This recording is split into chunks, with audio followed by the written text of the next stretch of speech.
আত্মসহায়ক গোটৰ মহিলাসকলৰ বাবে আহি গ'ল ডাঙৰ আপডেট। চৰকাৰক উভতাই দিব লাগিব পাৰে 10,000 টকা। কোনসকলে উভতাই দিব লাগিব টকা সবিশেষ চাওক।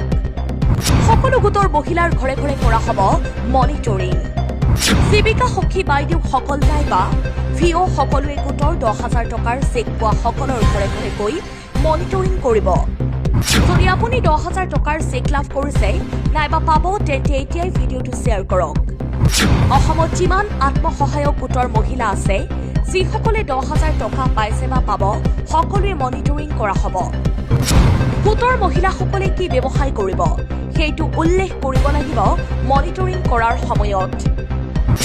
যদি কোনো মহিলাই ব্যৱসায় নকৰে তেন্তে তেওঁ আৰু দ্বিতীয় কিস্তিৰ টকা নাপাব। আনকি চৰকাৰক উভতাই দিব লগা হ'ব পাৰে টকা। কিয়নো মুখ্যমন্ত্ৰী হিমন্ত বিশ্ব শৰ্মাই এই উদ্যমিতা আঁচনিৰ জৰিয়তে প্ৰত্যেকগৰাকী মহিলাক লাখপতি বাইদেউ বনাব। তাৰ বাবে ব্যৱসায় বাধ্যতামূলক। যদি আপুনি নোৱাৰে তেন্তে আপোনাৰ গিৰিয়েকৰ ব্যৱসায়ত কি হ'লেও টকা কামত খটাব লাগিব।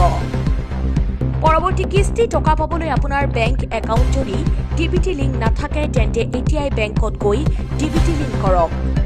আজি এয়াই আছিল দিবলগীয়া গুৰুত্বপূৰ্ণ আপডেট। পৰৱৰ্তী ভিডিঅ' পাবলৈ এতিয়াই পেজটো ফ'ল' কৰক। ধন্যবাদ।